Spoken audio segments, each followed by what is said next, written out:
Howdy, howdy. Welcome on in to the pre-show before the free show, and we are back in the air conditioning. We are back in the air conditioning. Oof. Yeah. And I guess I should stand up and Swalbees! shout out to Chris Lancaster and the Academy Bumblebees. On the back it says, it's a great day to be a Yeah, here, let bumblebee. me- Yeah, take off your headset there. There you go. It's a great thing to be a bumblebee. And let me tell you, those are some comfy shirts. This is a comfy shirt. I'm 1,000% sure my wife's going to steal this. Yeah. 1,000%. I sure. literally, the day we got it at 7 on 7, I repped it that night. Oh, yeah. Because I was like, this is ultimate softness. Yes, it was fantastic. Okay. Pickle, you know that I am first and foremost known around These parts. I'd say the universe Okay. That's as fair. an innovator. Mm. I'm an Yeah, innovator. you had me, and then you lost me. Right? That's what I am. Sure. Why is everybody laughing? Everyone stop. I'm being serious. Pickle, I think I have my most genius innovation yet. And I think you agree. The sad part is I know exactly where you're going with this, and I agree. I'm It exactly right. pains me to say that. You see the pain in my eyes? So, But he's right on this one. I recently had a birthday. It's not important. Yes. But I recently had a birthday. If you didn't wish to have a happy birthday on Saturday, do it now. You're late. Whatevs. I had a birthday. And we couldn't have a birthday party on my actual birthday because I was in College Station. But, because where else? That's How a else would I lie. wanna We celebrated with a fantastic lunch on your birthday. We did. But we'll get to that on Wednesday. That was a two-person party. It really in was. Hearn, Texas. It really was. But Sunday, yesterday, we had a little bit of a soiree. We had a little bit of a get together, some family and some close friends and stuff. And I don't know if I've made this known on this program or in the course of my life I don't know if I've made this public. But I do have a favorite holiday. Yeah. My favorite holiday Valentine's Day. My favorite holiday is Thanksgiving. What? Again, it's okay if you didn't know that. I've kind of kept it hidden, kind of kept it under wraps. Mm-hmm. But I started thinking, I was like, because my wife was like, do you want to have like a party? And I was like, normally I'm not big birthday party. But we've been cooped up. We were Okay. cooped up for a year, so why not? But I was like, and this isn't a 5 or a 0, I will say. And so I was like, you know what? I do want to have a birthday party. And especially considering last Thanksgiving, nobody got to get together and have the big Thanksgiving. Mm-hmm.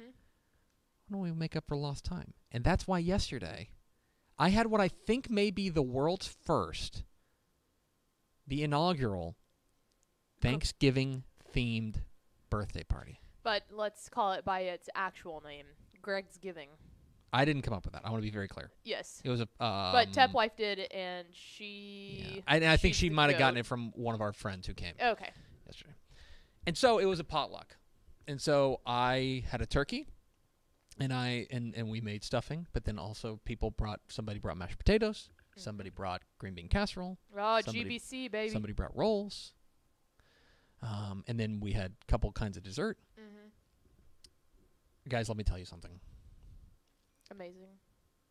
Thanksgiving food hits every single So time. smart. I mean, we're talking middle of June. It's hot. And I was worried. Yeah. Heavy meal. I was going to say, right? and too, you get that, you get the turkey chemicals You get going. you get the turkey sweats. What is the triglyceride? Tryptophan. Tryptophan, yeah. Start worrying about that. Guys, I'm telling you. Doesn't matter? It just absolutely hit. 100%. It was perfect. I'm so jealous. We put out the big inflatable turkey. Mr. Gobbles. If you want to go see on my Twitter, I have a picture of Gobbles up in our front yard. I think our neighbors think I'm nuts. But it's Which is good. That's exactly what you are. better so for them to works. find out now. Incredible. That's, And so that's awesome. and so I think everybody Mm-hmm. should adopt the Thanksgiving in themed. June. Like any party. Yeah. Any party. Have a 4th of July party, Thanksgiving themed. That's Okay? fair. Have I a like Flag it. Day party, Thanksgiving themed. Well, Okay? and we brought this up at our birthday celebration lunch Mhm. that you can't like a lot of the sides are so great. Like we brought up green bean casserole for instance. Mm. I would love to make that more. I think making it twice a year. Now than it will be in November. That's also true. Yeah. Make the next party that you have be a Thanksgiving theme because it is undefeated. Could I We're one for one. could I borrow gobbles if I had a Thanksgiving themed Yes. party? I can put He's it just in- sitting in my garage. Like, yes, if you need pickle, I mean this sincerely. If you need to borrow my inflatable turkey, you can borrow my inflatable turkey. It's reserved for the month of November. It may be reserved for the month of June from now on. But the But other any 10 other months, time. the other 10 months, all yours. I love it. All yours. Greg's giving. All right, hit the theme expo.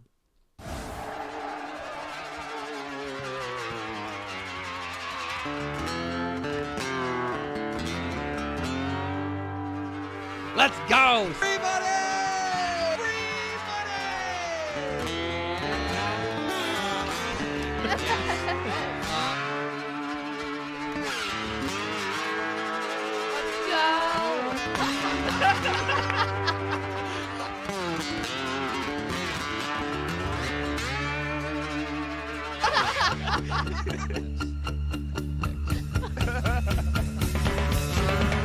Ain't how to sing the blues, baby.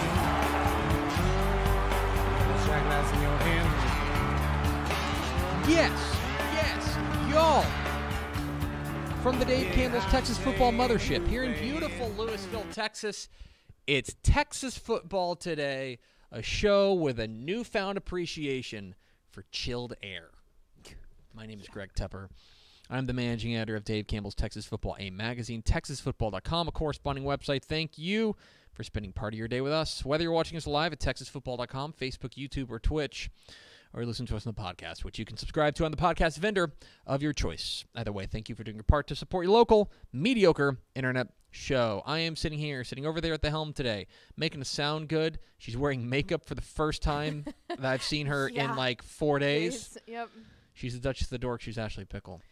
Yeah, this is the first time that my hair has looked anywhere close to decent, and I've had makeup on my face since Wednesday. I had it when we drove down there because we did the show Yeah. Wednesday, and then after that, You Mallory and I were like, You and Nope. Mallory went au natural.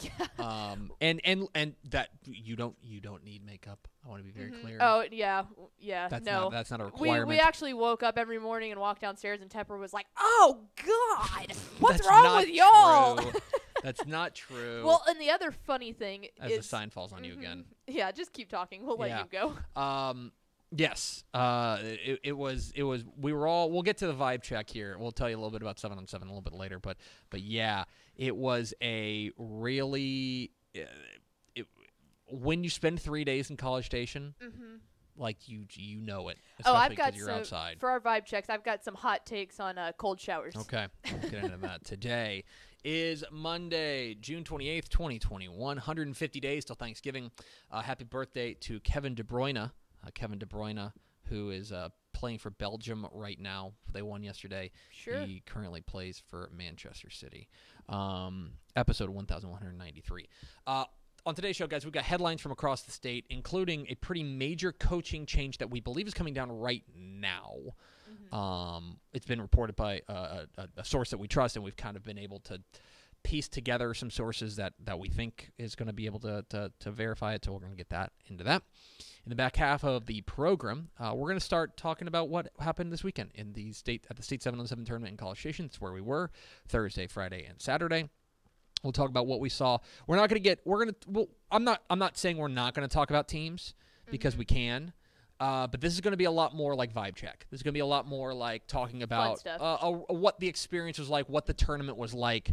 Tomorrow with Matt Stepp in studio, we'll talk a little bit more nitty-gritty, who impressed us, which teams maybe we've changed our opinions on going forward. So we'll have that coming up tomorrow. And I feel like a big thing there is just the fact that this was like the first air quotes on normal thing we've been with. So you got to reflect on that portion of it. Most certainly. Do we have first four through the door? We sure do. It was Tony Blaylock, Aaron Arbuckle, Rob Hadaway, and Jacob John. Welcome in, fellas. Tony Blaylock was out there. He Saw was. him and Ant out there. Had a good time out there in College Station.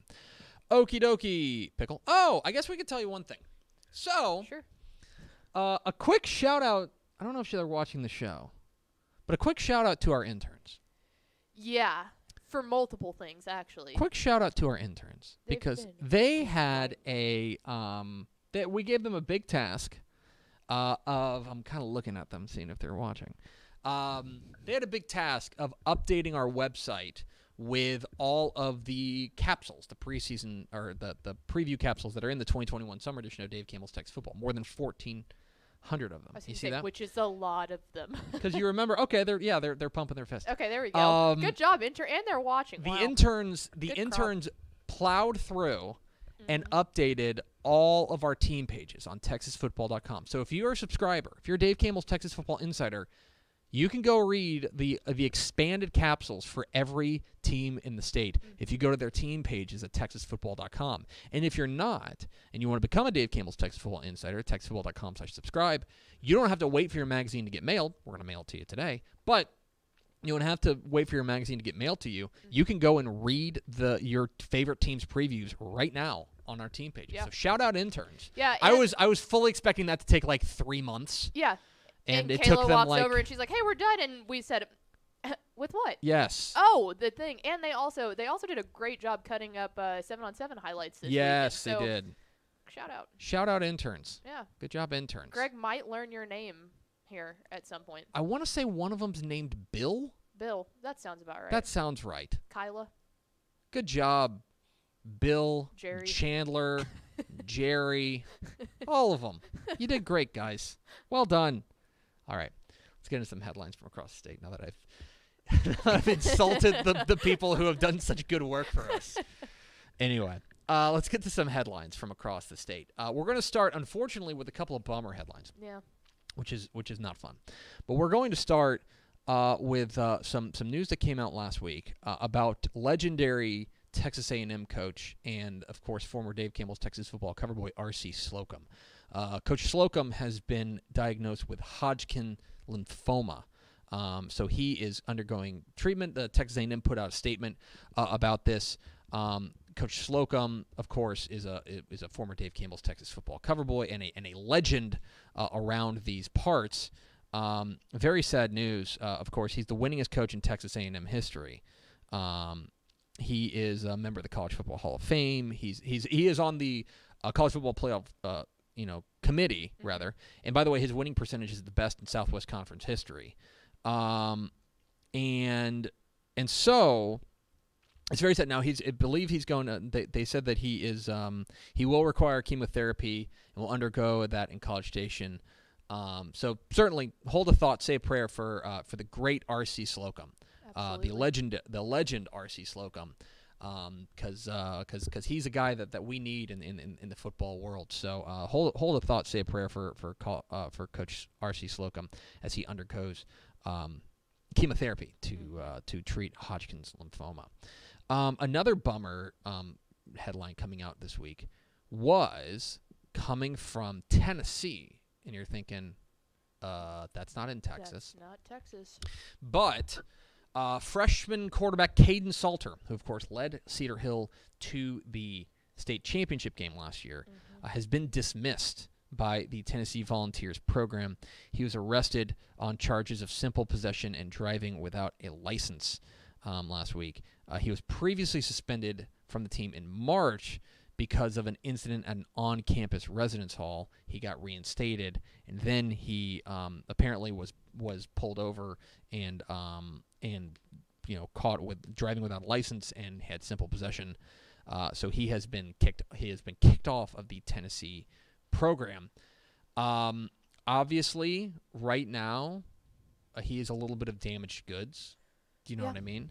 The talent There's a stain there. Yeah, the talent's never been an issue with him. He's a super talented guy, but obviously having some problems right now from the conduct perspective. And so I'm interested to see where he lands. I don't think this is the last we've heard of Caden Salter. No.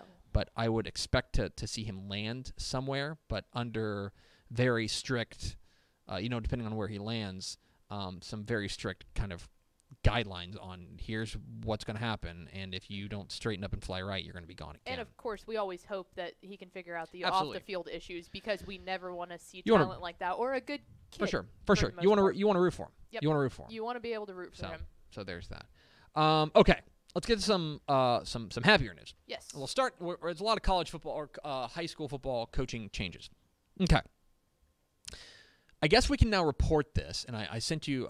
Things have changed since I sent you this graphic.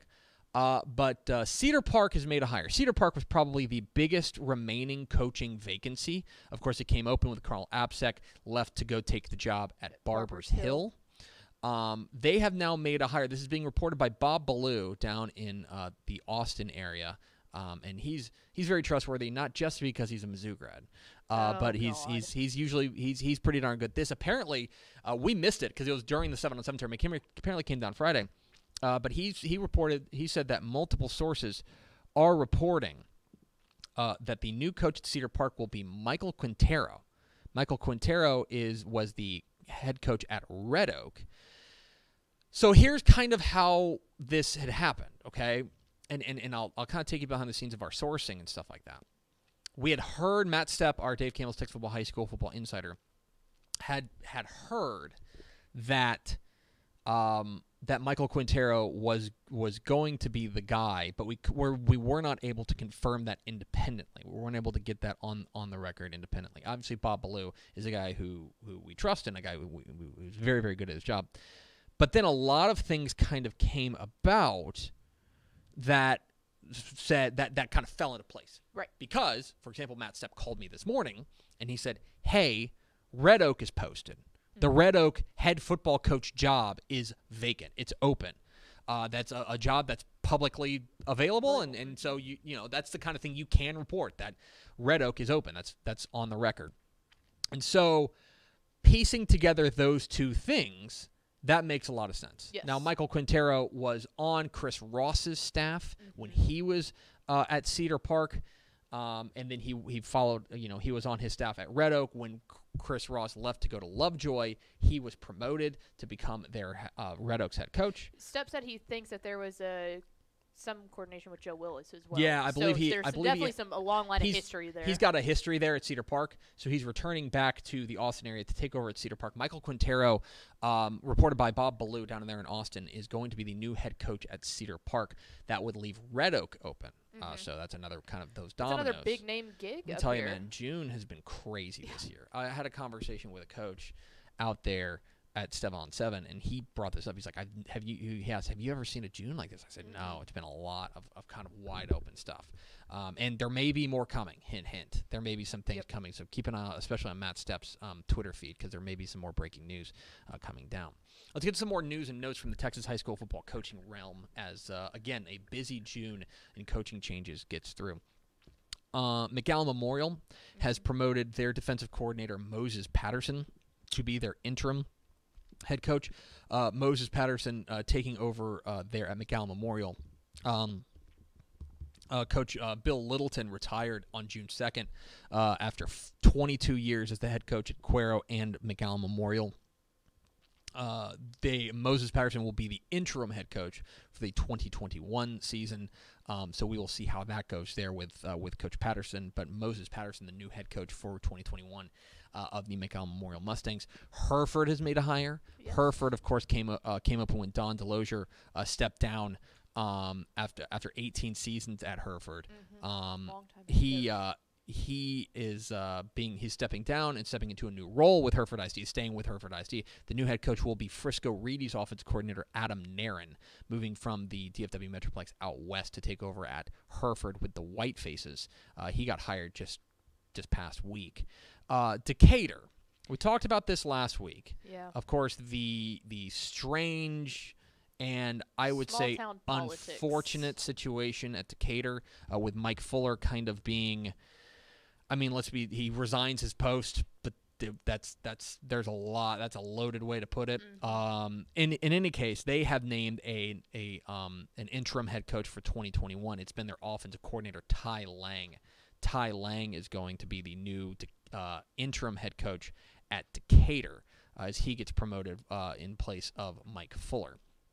Boyd has made a hire. Speaking of Decatur, Boyd has made a hire. They've gotten the Decatur defensive coordinator, Ian Ritchie. He got hired on Saturday. I wonder it was if that was announced. a precursor to the offensive coordinator taking over, or kind of a betting system there. I wonder if he's like, I'm getting out of here. Right. I don't know the situation, but he is taking over at Boyd. The one thing I will say, he's a Boyd alum, and so that thing came open when Brandon Hopkins stepped down from the head football coach's role. He's going to stay on as a he's going to stay on and be their softball coach.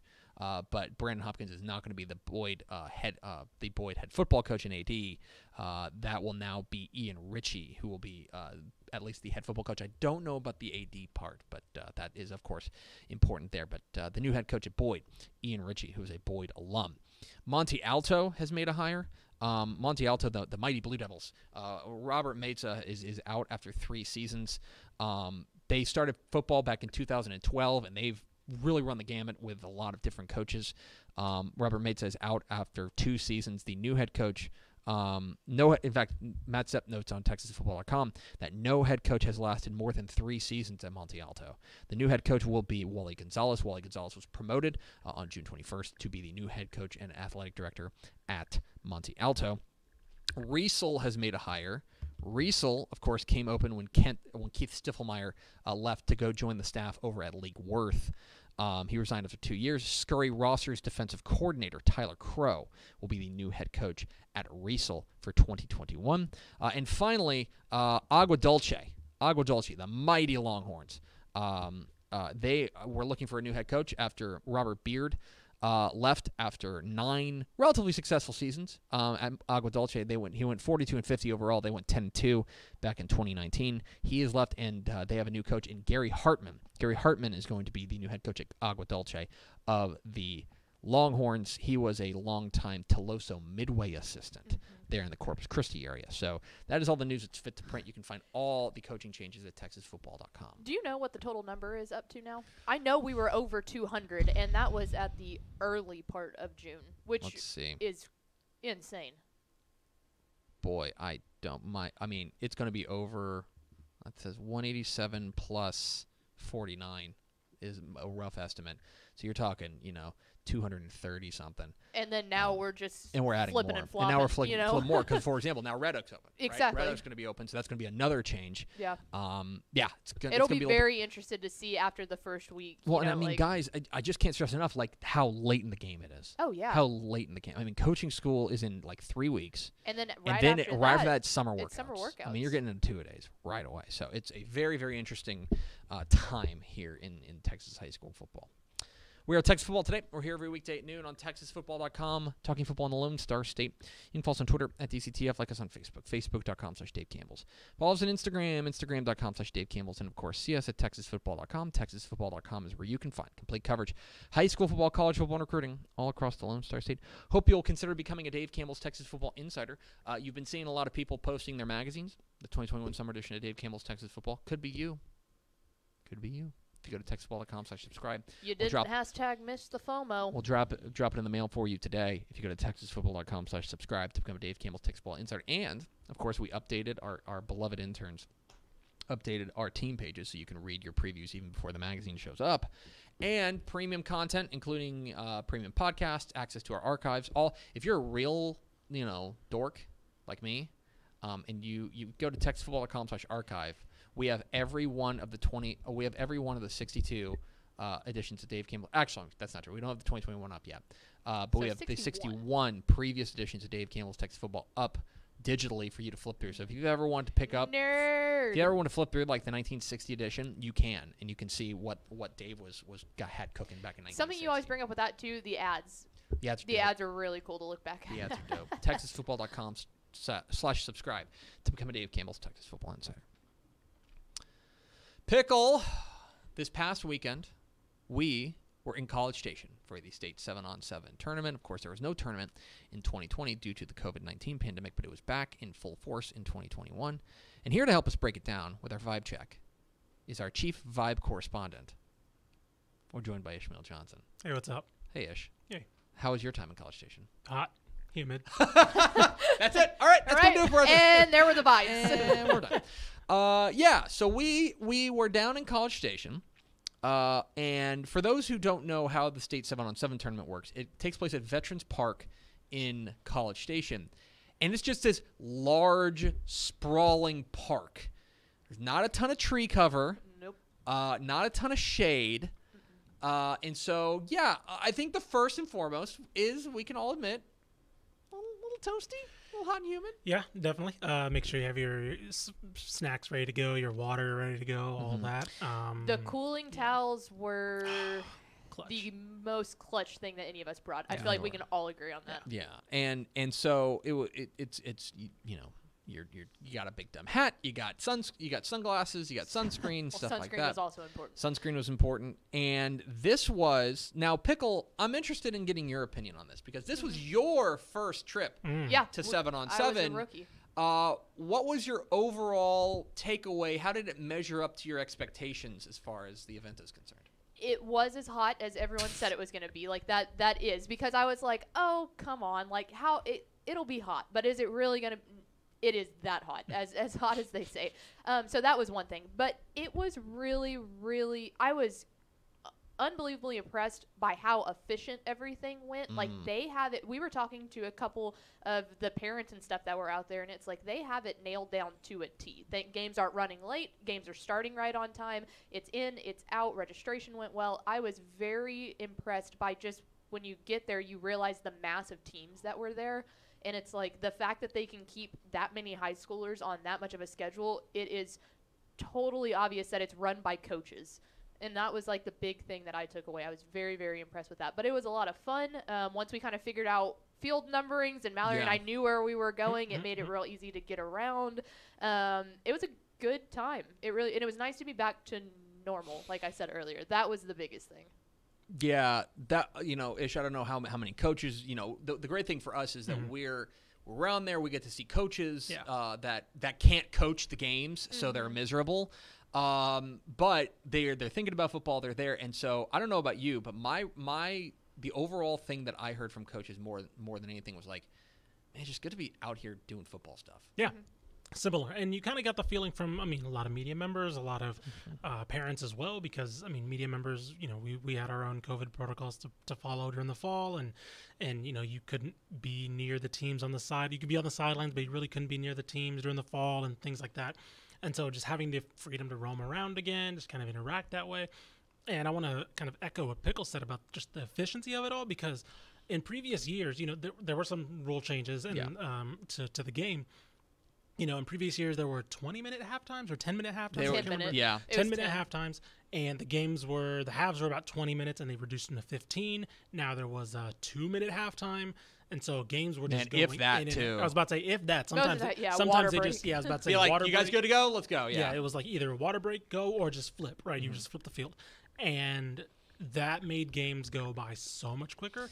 The one of the biggest hurdles, and you could probably ask anybody who's done all 3 days, as anybody who ever goes, the biggest hurdle comes on the second day when divisions 2 and 3 are going to the championships and division 1 is starting at the same time, because you get an enormous amount of foot traffic. D3 and D2 are still there, so their parents are still there, their traveling parties are still there, and the big schools are coming in. So you get just like navigating that whole cluster was always the worst part.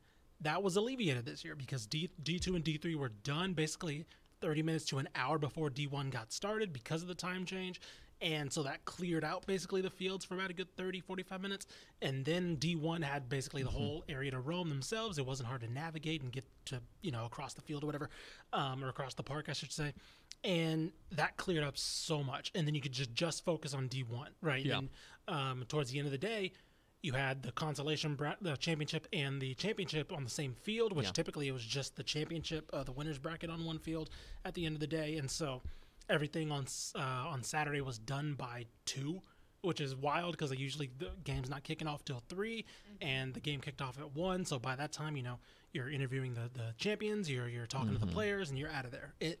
It was very efficient, and the time I couldn't credit the guys enough for that. How making such a drastic change like that still went as smoothly as it did. So there were 2 big changes this year, and one of them was the timing element of 15-minute halves and basically 1 to 2 minutes at halftime. We're not taking this long halftime, Right. or anything like that.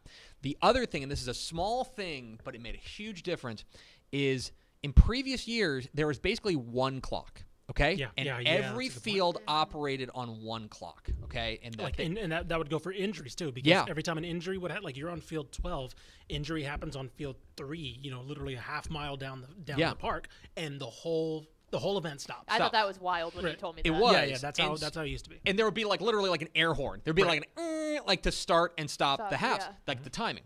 And instead, they said, all right, each field is going to keep their own time. And remember, when I say field, that means 2 different games going on. There's a north field, a south And a field. south field, yeah. for each one. So if there was an overtime game, it only impacted one other game, or 2 other games couldn't start on time, as opposed to everything else. And those other, it would be like the kind of thing that, because there was one on the final day on Saturday that I think it was Harlingen South and El Paso Coronado. Yep. They went 5 overtimes. Yeah. The first game, the 8 a.m. game. And in past years, that would put the whole tournament 25, 30 minutes behind, and then it would just kind of snowball from there. Instead, that one field just caught up as time went on. They were able to shave off a minute here, shave off a minute here.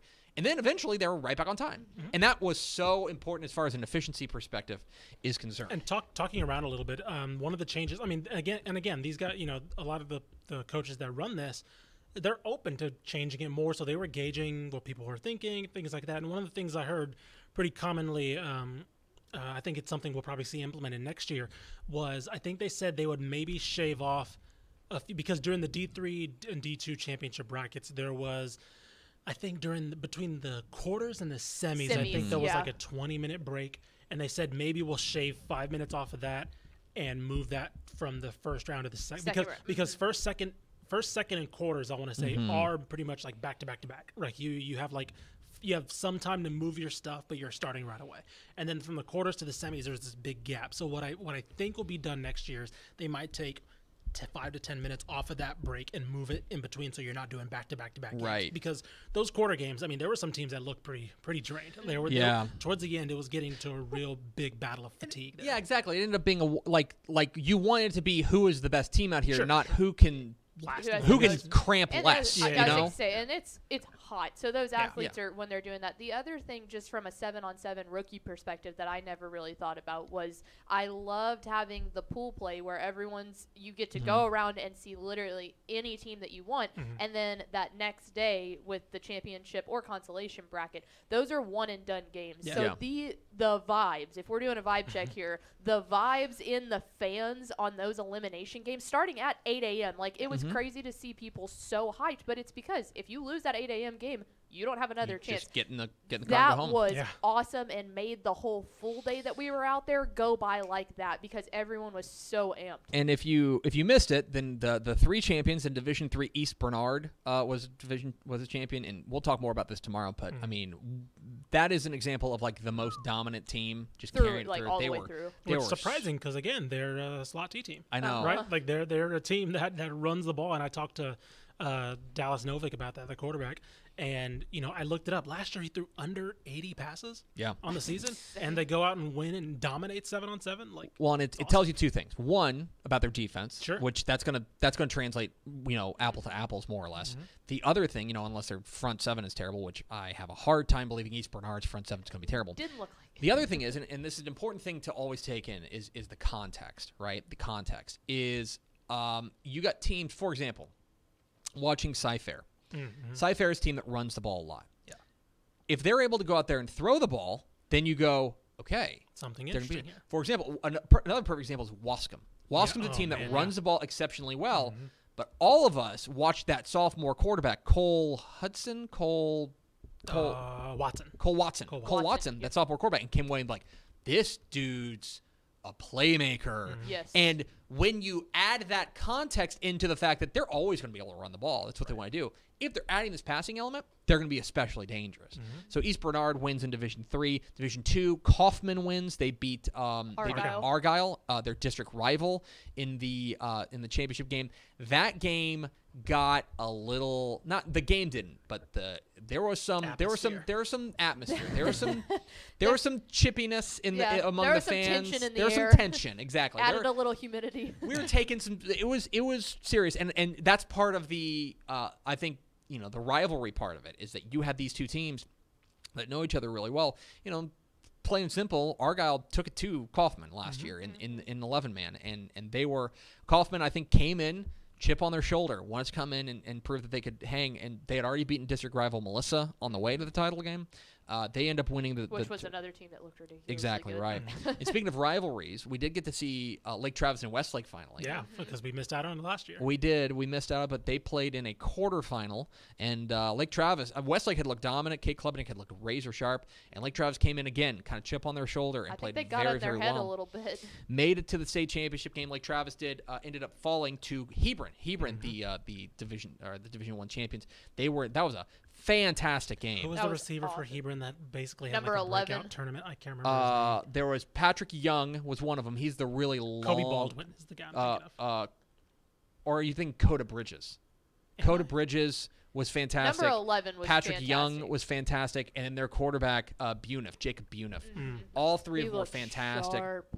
They yeah, looked. it was Kobe Baldwin was number 11. Yeah. Okay, And okay. he had a break. He had no. I think Nick Harris tweeted he had no offers coming right now. That's at least gonna as of right now, change. because he was the best player probably in that D1 I was gonna say, they had bracket. one 45-yarder that was literally the first play, just a dime to him. They and were. It was unbelievable. It was impressive to watch, and Hebron wins their first ever 7-on-7 championship. But I'll just close it out with this: that this felt like it was the first time on the first major event on the football calendar, the first big event on the football calendar that got back to normal. And that was, I think, the Awesome. overwhelming feeling from everybody. It's like, man, it's just good to be back here. You're talking with everybody, right? Who are just so thrilled to be out here. And all the coaching interviews we did, which I think are all up on YouTube They now. We'll be playing them over the next couple of weeks. To a man, every coach we talked to is like, man, this is just great to have our guys out here. We missed this. We missed having these reps. We missed just having this camaraderie. Look, and I think even in the media, like us, like we just missed kind of breaking each other's balls. You know what I mean? Like we missed like that camaraderie of just giving each other trouble, and we would go and after each day. Yeah. We would all meet down in the lobby of our hotel, Which is work. have a couple cold ones, and Eat. had the Yeah. Suns game on, and just sitting there. We were eating, we were working, just talking with each other. And that to me, the fun parts of this job. Yes, of course. Do I love going to games on Fridays? Yes. And do I love doing the Bally Sports Southwest stuff? For sure. Yeah. But like a lot of it is like a lot of the best parts of this job is just like hanging out with the Dave Campbell's crew and hanging out with the media, the leering press, and just hanging out with each other. We got to see Gabe Brooks Yeah, from Mike Roach. 24/7, Mike Mike Roach, Roach, our buddy Guy Frazier, Nick Harris. Surprise showing from Sam Kahn and now at the Athletic. Yeah. Yeah, That Sam was Kahn wild. showed That up. was awesome. Tim Verghese and all those guys. Like it's just good to see. We mentioned Tony Blaylock and Ant. We got to see those guys. Yeah, and- all of our guys down at Texas Yeah. Live that we were able to hang out Yeah, with. and just hanging out and seeing guys. Seeing people we haven't been able to see in a long time. And so it was just good. I think overall, like even if you came out there and you went 0-4, right, and you were just bounced, I think everybody who went out there was like, man, this sure beats just sitting at home and wondering if we're gonna play football in the fall. That was Absolutely. the overall like attitude I felt basically talking to everybody out there. Yeah. And I think too, real fast, because we said that we were going to mention it, but the shower. Oh when yeah. you because we Oh. would leave the complex, go up, shower, and then we would come down and eat and do the instant reaction video. And like Yeah. Mallory and I both came down, no makeup, full wet hair, and it was like the most relieving thing ever. It was. It was an elite shower. Those showers were a gift from God at that An point. elite shower. So, yeah, a lot of fun. A lot of fun out there. We were sweaty, and we were hot, and we were miserable But it was a good at time. times. But like, it was the best kind of miserable, And thanks to all the coaches who stopped by and did interviews with us and just shot the breeze with us. A lot of fun seeing those guys and yeah. They were selling magazines too, and it was really cool to hear some of the fans' stories about magazines and stuff like that. So thanks for everyone sure. who stopped by our booth. Yeah, we had a booth and we had towels and magazines and stuff. But we sold out of magazines again. Like just like we bring them down there and people want to buy them, and I guess that's weird if you want that many. If you're kind of into that kind of thing, I Yeah, guess. Yeah. Although if you're at 7-on-7, like that's kind of the You were target. definitely into Those that. are the target nerds. That's true. That's our target target demo. nerd. That's our target demo. So we appreciate that. And then tomorrow, it'll be Matt Stepp will be sitting in this chair, and we'll talk a little bit more about like the individual playmakers and the teams that we saw that impressed us at each level and stuff. So we'll have more coverage of what we saw, and then I bet on Wednesday we'll talk a lot about what Greg Powers, our recruiting analyst, saw. So still wrapping up the State 7-on-7 tournament, but it was a great time down there. And of course, we by the way, thanks to our buddies at Texan Live. Who broadcast the games? The reaction was very, very positive. The guys, Trevor and Gavin and Jesse and those guys, cool hang out with those guys too. And just a lot of fun. Just a lot of fun down It there in was. College Station. And if you have the means next year, make it down there, even if just for a day. Go down there and check it out. It's worth your time if you're a Texas high school football nerd. It's your first time to gets that itch going. As Stepp was saying, it's the chips and salsa to the to the fall enchiladas. You know what I mean? Just a little bit of a preview. So let's go over to Ashley Pickle for America's second favorite segment. Final thoughts. This is a question that got brought up in the pre-show, and since we have both of you here, I feel like it's a good time to ask. You No, talked okay. about having Thanksgiving in June, which you did yesterday, Greg's Giving. Innovator. Jacob John brought up Work the on fact. that name a little bit, but I need to workshop June's it. giving. Jacob John brought up the fact: Better. is Thanksgiving food better with a bunch of people, or does it taste worse on your own? Yes, I think it does. And that's super interesting because I feel like most all of us really got that stretch last year of if you were able to celebrate Thanksgiving, you really only did it with your immediate family who really lives with you. Well, and here's the thing. I think there's something to, as we're just talking straight vibes here today, there's something to the idea of like with the potluck of like somebody else made this, and it's not just all when you cook for yourself. It's like it can be good. right. You're critical of it too, You like, are. oh, well, this could have been better. If someone else makes it, you're like, no, But this somebody, is great. yeah, like somebody else made the mashed potatoes, Yep. and somebody else made the stuffing, and it's like, okay, this is great. Like it's made with love.